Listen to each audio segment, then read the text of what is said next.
Empires are not conquered. They rot from within. They are built on the bedrock of loyalty, but their foundations are eroded by the slow, acidic drip of human emotion, love, jealousy, and the desperate, gnawing need to be seen. The story of the Bloodline is not a story about wrestling. It is a Shakespearean tragedy told in sweat and steel. It's the story of a king who built a throne so high he could no longer see the family he stood upon to reach it. And when he finally looked down, all he found were ghosts. This is the autopsy of an empire. This is how the table was broken. For 1,000 days, the sun rose and set on Roman Reigns' empire. The WWE was not a roster of superstars. It was a kingdom, and all roads led to the feet of the tribal chief. His cousins, Jimmy and Jey Uso, a tag team so synchronized they seemed to share a soul, were his Praetorian guard.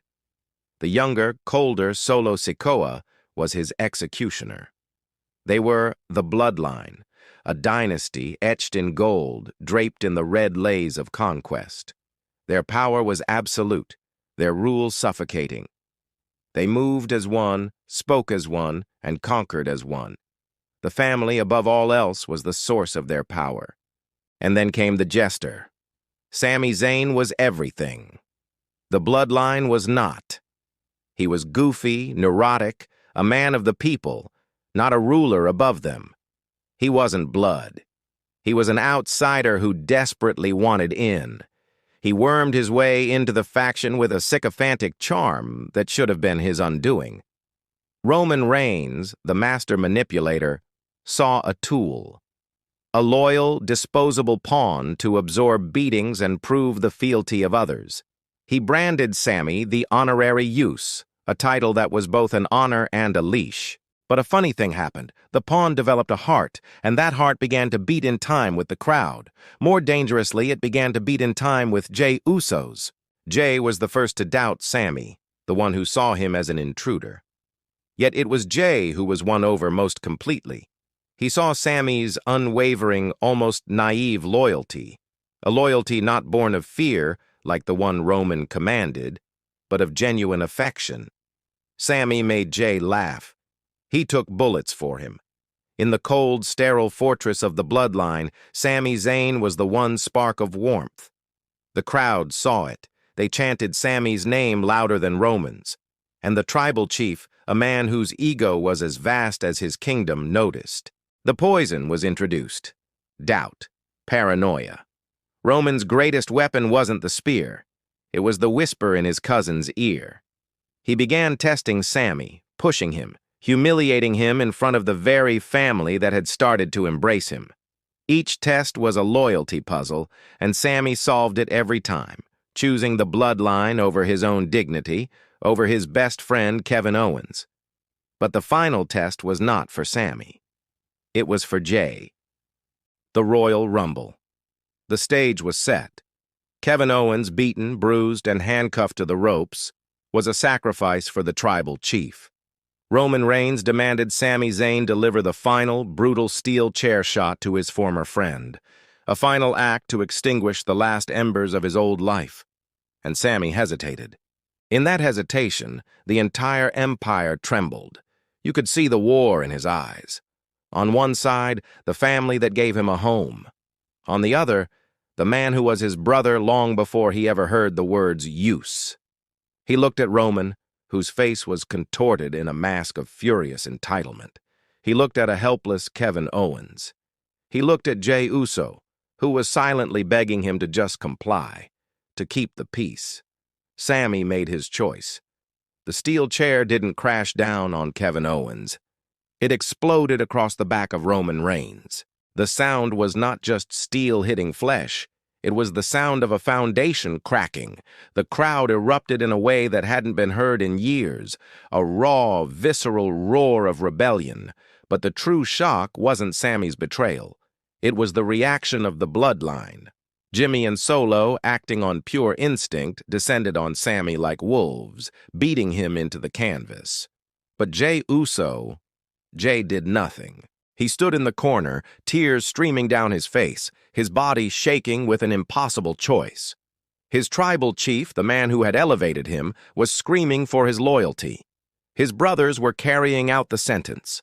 And the man who had become his friend, his real friend, was being erased. Jay couldn't do it. He didn't help Sami, but he couldn't bring himself to attack him. In a moment of pure, heartbreaking agony, he simply rolled out of the ring and walked away, disappearing into the crowd, leaving the fractured image of his family behind him.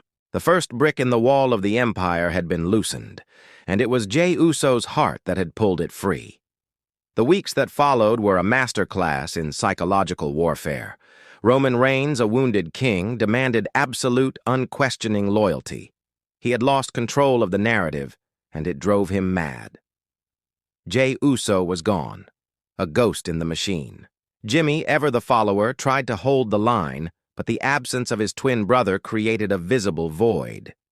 The Sami problem needed to be solved, but the Jey problem was the one that truly threatened the throne. Jey eventually returned, a man tormented. Roman and Jimmy pulled him one way. Sami Zayn, his conscience, pulled him the other. The tension was unbearable.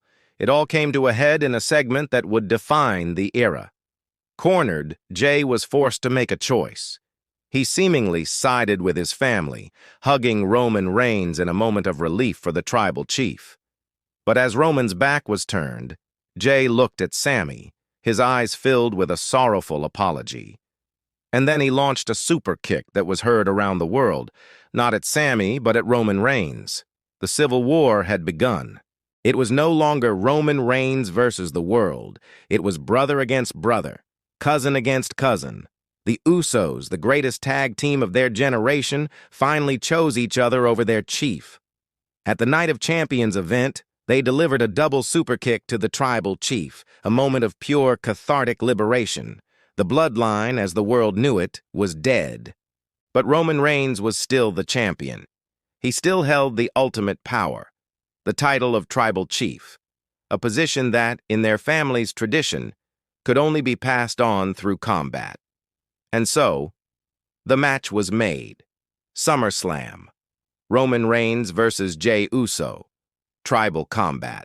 It was more than a match for a championship. It was a battle for the soul of the Anoa'i family. No rules, no disqualifications, just a war to determine who was the true head of the table. The match was a brutal, cinematic masterpiece. They fought through the crowd, used every weapon imaginable, and told a story of a lifetime of love and resentment in every blow. Solo Sikoa interfered, trying to protect his chief, but Jey fought him off. It came down to one moment. Jey Uso had done it. He hit Roman with the Uso splash. The referee's hand was coming down for the 3 count. The tyrant was about to be dethroned by the very man he had once called his right-hand man. 1. 2.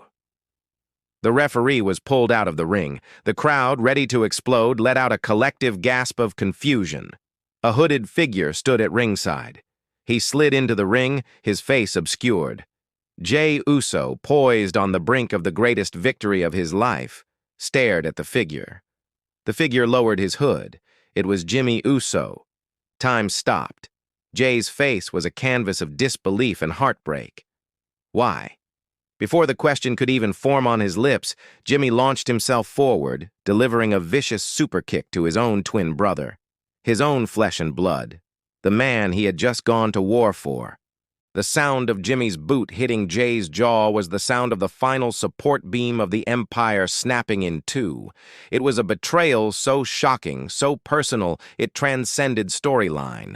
Roman Reigns, dazed and confused, crawled over and pinned a broken Jey Uso. The king kept his crown, but the kingdom was now nothing but ashes and rubble. Why did Jimmy do it? The answer, when it came, was even more horrifying than the act itself. It wasn't about loyalty to Roman, it was about jealousy. He admitted it, his voice cracking with a poison that had been brewing for months. He was afraid of losing Jey. He couldn't bear to see his brother become the tribal chief, to ascend to a throne he was never offered, to leave him behind. It was a twisted, selfish act of love. "I did it because I love you," he screamed at Jey, a justification so warped it drew gasps from the audience. He would rather tear his brother down than see him rise without him. The bloodline hadn't just fallen, it had devoured itself. In the aftermath of the war, there were no victors, only survivors, each stranded on their own island of misery. Jey Uso, betrayed by the one person he thought he could always count on, was a broken man. The fire of rebellion in his eyes was replaced by a hollow emptiness. He delivered a series of superkicks to Roman, Solo, and finally, with tears in his eyes, to his twin brother Jimmy. He then looked into the camera, his voice raspy with emotion, and declared, "I'm out. I'm out of the bloodline. I'm out of SmackDown. I'm out of WWE." He walked out, not as a hero, but as an exile, a man with no family and no home. His journey would eventually lead him to Monday Night Raw, reborn as main event Jey Uso, a single star forged in the fires of betrayal, forever carrying the scars of his family's war. Jimmy Uso was a pariah. He had what he wanted. His brother was no longer ascending, but he was utterly alone. He tried to rejoin the bloodline, but the dynamic was broken. He was a man drowning in the consequences of his own envy, a ghost haunting the ruins of a faction he helped build and destroy.